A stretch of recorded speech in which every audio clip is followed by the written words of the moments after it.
avec la demande d'une subvention à la direction régionale des affaires culturelles des travaux pour la tranche de l'année 2013. Madame Nadouette, s'il vous plaît. Merci, monsieur. Travaux à la collégiale Saint-Martin, tranche 2013, demande de subvention à la direction régionale des affaires culturelles. En partenariat avec la DRAC, la commune a engagé la restauration de la collégiale Saint-Martin. Le coût total des travaux est estimé à 2 650 000 € environ. Il est prévu de scander ces travaux en plusieurs tranches. Au titre de 2012, la DRAC a accordé une subvention de 200 000 € pour un montant de travaux de 500 000 € hors taxes. Il est proposé qu'au titre de 2013, une nouvelle tranche de travaux soit inscrite à hauteur de 650 000 € hors taxes et de demander à la DRAC une subvention de 40% du montant des travaux. Monsieur le maire sera autorisé à signer la convention à intervenir entre la DRAC et la commune. Merci Madame Auguin. Donc la collégiale, on a évoqué tout à l'heure les problèmes, on les a connus depuis, ça va faire un an aujourd'hui, de cette collégiale qui demande une intervention urgente sur d'abord son gros œuvre surtout. Et nous allons bien sûr la réhabiliter sur plusieurs exercices. Donc Mme Auguin nous a fait part d'une première tranche de travaux pour l'année 2013. 2013-2012. 2012, on l'a pas engagé, on va l'engager en 2013. Et bien sûr, une demande de subvention à la DRAC, la direction régionale, pour pouvoir le financer. Donc il s'agit d'une demande de subvention, simplement. Y a-t-il des questions? Monsieur Bossard. Monsieur le maire, Madame Mourati, dans son intervention du 27 février 2012, avait demandé que vous communiquiez une copie de l'étude technique préalable des travaux nécessaires pour la collégiale au conseil municipal et donc aux conseillers municipaux. Je nouvelle donc ma demande, vous demandez donc s'il est possible d'avoir communication de ces travaux. Ceci pour éviter que se repasse le problème qu'il y a eu avec Calamar, où nous engageons des travaux sans connaître exactement leur avis. Ceci, c'est la première chose. Deuxièmement, vous nous accusez donc d'avoir laissé une collégiale en ruine. Je veux simplement vous faire un petit historique des travaux de la collégiale, chose que j'avais déjà indiquée et que je vous rappelle maintenant. Ce serait plus simple, docteur, d'aller faire une visite et carrément sur place. Hein. Je On n'a rien touché. La pratique depuis 45 ans, monsieur. Oui. Donc, du point de vue des travaux qui ont été réalisés dans la collégiale, je remonte en 1972, où sur la municipalité du docteur Négrel, il y a eu une réfection totale de la toiture, sous la direction de l'abbé Volpato, qui était curé en plus à ce moment-là, et donc il avait dirigé ces travaux. En 1993, il y a eu à nouveau une réfection totale de la toiture de la collégiale, sous la direction de M. Farner, architecte départemental, avec la participation de la DRAC, bien sûr, par une entreprise désignée sur une liste d'entreprises agréées par les bâtiments de France, avec vérification des travaux par un expert diligenté par la DRAC, c'était M. Farner.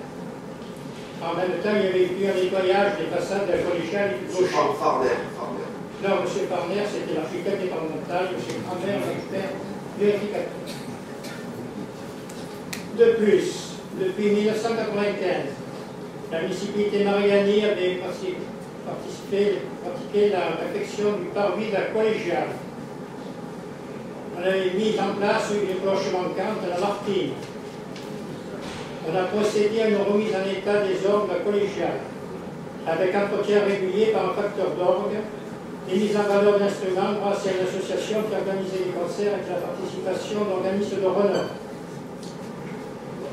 D'autre part, à cette période-là, au moment de la réfection des orgues, il y avait eu aussi un nettoyage de la voûte de la collégiale au-dessus des orgues. D'autre part, je citerai la restauration de la toile de la décoration du Christ par le musée du Louvre. Voilà donc pour vous expliquer que la collégiale a toujours été l'objet de toutes les attentions de la municipalité, des municipalités intérieures à la vôtre. Par ailleurs, nous sommes surpris que brusquement il y ait nouveau ces travaux qui sont à refaire, 15 ans après une première réflexion de clôture. Nous nous posons la question de savoir s'il n'y a pas des problèmes de mouvement de terrain, compte tenu de tous les mouvements de terrain qu'on a observés sur les constructions à l'ordre.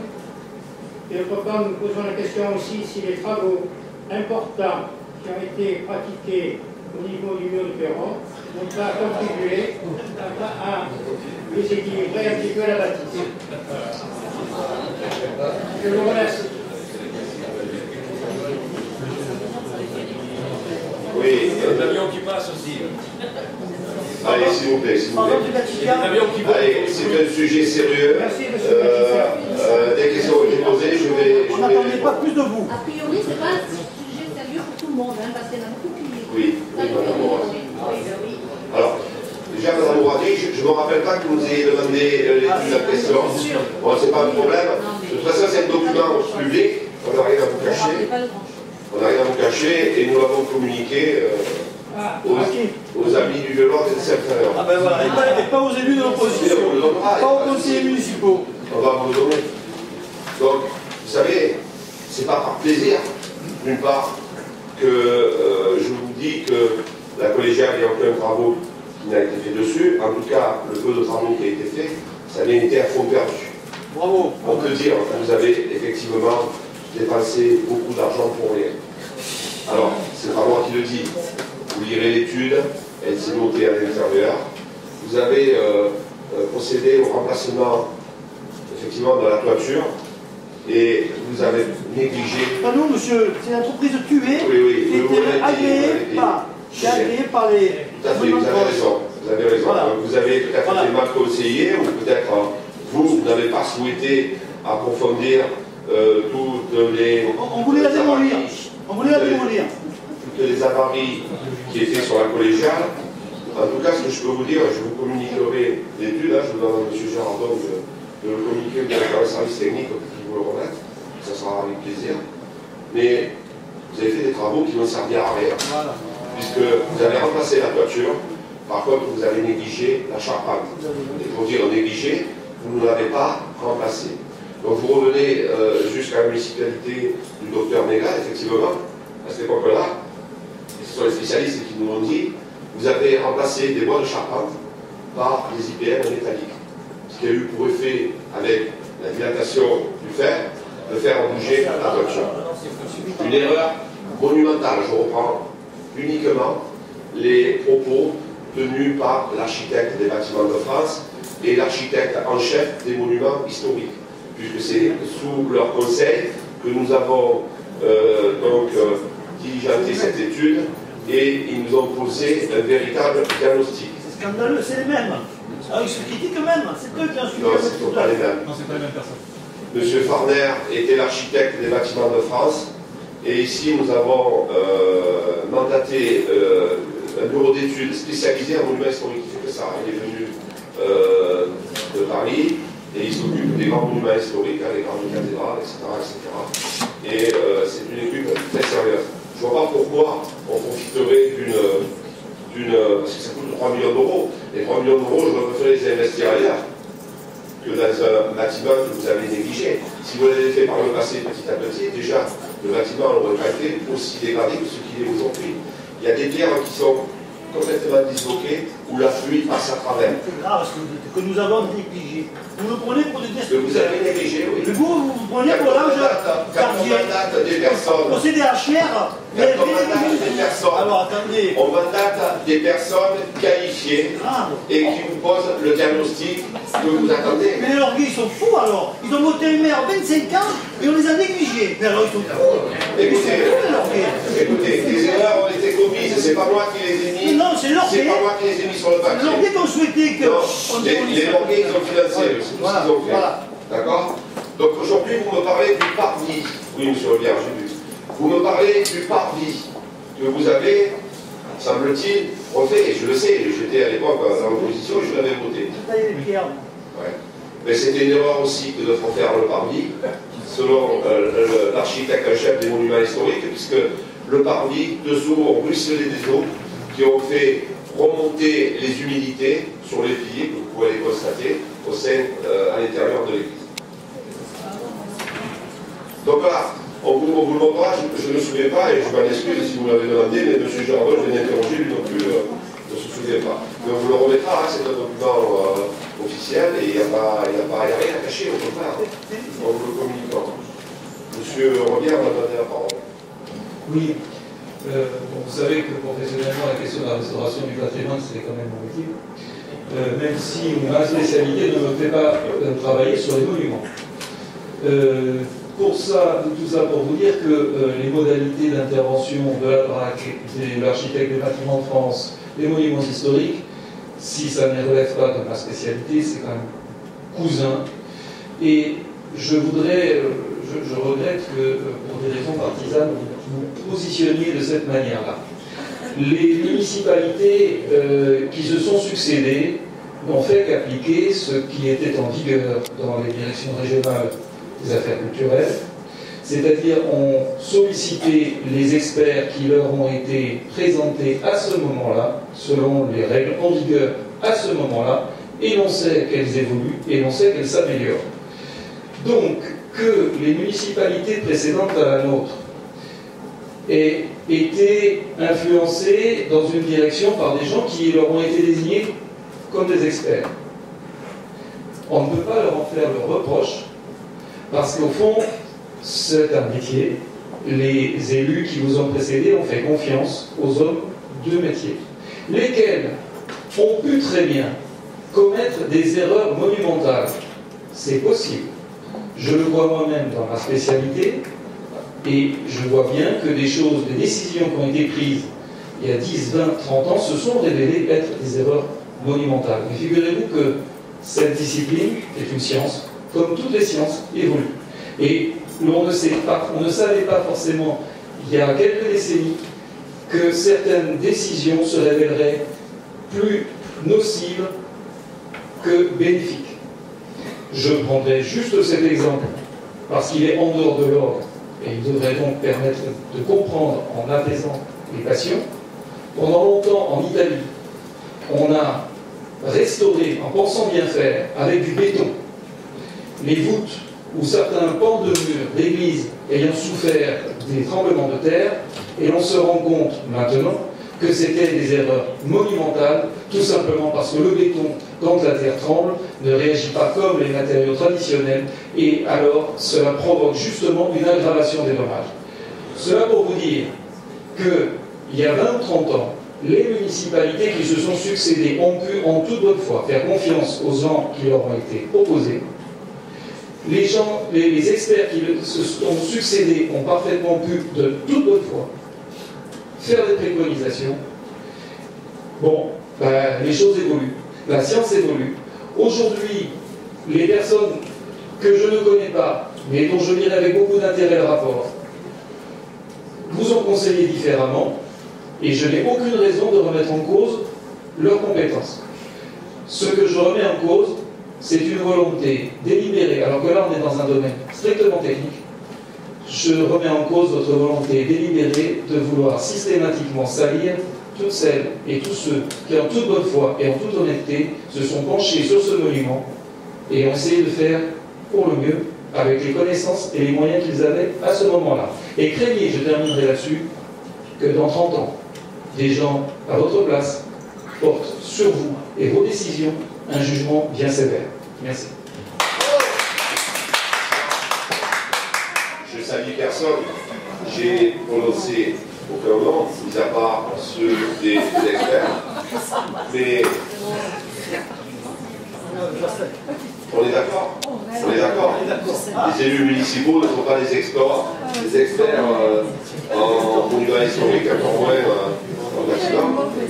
Mais il est quand même dommage que vous-même, au sein de cette municipalité, puisque vous faites, c'est un peu votre ambiance, c'est votre environnement que la restauration de monuments historiques, si vous n'êtes pas architecte, Je suis spécialisé dans les objets archéologiques métalliques. C'est pas vraiment les collégiens et les On a presque compris que vous étiez presque architecte, mais ce que je voulais dire, c'est que vous aurez pu vous-même, puisque dans une collectivité, chacun peut apporter sa pierre à l'édifice lorsque on est dans une formation spécialisée et qui concerne directement des, en l'occurrence ici, des édifices publics. Vous aurez peut-être pu, à ce moment-là, alerter. Moi, c'est le curé qui m'a alerté. Moi, c'est le curé qui m'a alerté. Sinon, je pensais que la collégiale aussi, et puis bien sûr, les inondations que nous avons connues, enfin, les fortes précipitations depuis 2008, qui ont amplifié le phénomène. Alors, je voudrais simplement rajouter, donc on est d'accord là-dessus, effectivement, les élus, ils font appel à des experts, et si les experts ils se ratent, c'est les élus qui en assument les conséquences. Hein. Mais je salue personne, au contraire. Je salue personne. Je pense que aujourd'hui, c'est 3 millions d'euros que nous allons devoir financer, mais uniquement sur la structure porteuse. Parce qu'après, il y a tout l'intérieur et tous les dégâts qui ont été occasionnés qu'il faudra rajouter. Hein, il ne faut pas s'éloigner non plus. Et dans 50 ans, il y aura toujours des travaux. Voilà. Donc ce que je voulais rajouter, c'est qu'il y a eu des études géologiques qui ont été faites pour répondre à M. Broussard, et le sol n'a pas bougé du tout. Au contraire, la collégiale a été bâtie sur une assise très solide et il n'y a pas eu de mouvement de terrain. Donc il y a eu des contrôles qui ont fait par altimétrie avec un calcul et des appareils spécialisés pour voir justement si elle allait bouger. Elle a fait bouger un peu le chevet qui est en dessus, mais d'après les experts, on devrait un peu bouger. Si vous permettez juste un autre point par rapport aux chiffres que vous avancez. Je ne les remets pas en cause. Juste une chose, je voudrais quand même vous renvoyer à une étude qui a été commandée et étudiée, enfin réalisée en 2005 par l'Agence régionale du patrimoine, qui est une structure qui était financée par la région Provence-Côte d'Azur et qui regroupait notamment des économistes, qui ont fait la démonstration, qui se sont penchés justement sur le rapport investissement, je fais allusion bien sûr aux sommes importantes que vous venez d'évoquer, le rapport investissement pour la sauvegarde, la valorisation, la conservation du patrimoine et le bénéfice induit par cette valorisation, restauration et conservation du patrimoine. Tout ça pourquoi? Parce qu'on se rend compte quand on fait une étude économique au niveau d'une commune, d'une entité territoriale, et bien qu'un monument, un musée, ça draine du public, des visiteurs. Ces visiteurs viennent là où se trouve le musée ou le monument, souvent vont au restaurant avant ou après, un four, un hôtel, une location de voiture, etc. Et finalement, vous voyez, les arènes d'arbres, on les délocalisera jamais dans le sud-est asiatique. Et elles draineront toujours du tourisme. Je répète que le tourisme est la première industrie de France. Donc, je voudrais, si je dis ça, c'est parce que vous avez raison, c'est votre devoir de rappeler les sommes que la commune va devoir débourser pour l'entretien de ce bâtiment, ce monument. Maintenant, je veux, par mon intervention, souligner que ça ne doit pas être conçu uniquement comme une dépense, mais aussi comme un investissement qui lui-même viendra enrichir la commune. Nous avons une belle collégiale, elle mérite d'être restaurée, entretenue dans les meilleures conditions possibles. Parce que nous avons une belle collégiale, il y a des gens qui sont attirés par la commune, qui s'y installent, qui enrichissent cette commune. Donc, je voudrais juste, par mon intervention, rappeler qu'il ne faut pas présenter uniquement les moins, mais aussi évoquer les plus. Ils sont souvent supérieurs en valeur absolue au moins. Merci. Oui, mais les plus, ils arrivent en même temps. Moi, ce que je voulais dire, c'est qu'une préservation d'un patrimoine local, il se fait progressivement au fur et à mesure des besoins. Aujourd'hui, c'est 3 millions d'euros, la facture, elle est lourde. Vous avez parlé d'une étude en 2005, effectivement. J'étais dans l'opposition. On n'a pas eu connaissance de cette étude. Non, vous n'étiez pas régional. En 2005, vous n'étiez pas. Oui, mais puisque vous avez été informé, la commune devait en avoir un document. En 2005, vous n'étiez pas dans l'opposition. Oui, si. Votre carrière s'est arrêtée en 2001. Monsieur le maire, je n'ai pas eu de carrière, je n'ai pas élu, je n'ai pas dit que j'étais élu, j'étais dans. Monsieur le maire, bien naturellement, je tiens cette étude à votre disposition, je me ferai un plaisir de vous la communiquer. Très bien, je vous remercie par avance. Le docteur Bouillet voulait intervenir. Moi, je voulais juste te dire, pour ceux que ça intéresse, Monsieur le maire a fait une synthèse dans le Val il y a 2-3 numéros, et j'ai fait moi-même dans l'Anc Info un résumé de la synthèse de l'étude. Donc, pour ceux que ça intéresse, c'est déjà pas mal. Et je voulais rajouter à M. Robière aussi, c'est que c'est bien la finance pour monument religieux de cette sorte, et peut-être que l'expression d'une foi, pour certains, ça n'a pas de prix.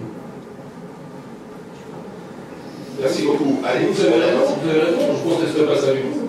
Et vous avez raison, pour les gens qui ont... J'ai moi-même restauré, avant d'être élu, le chemin de croix.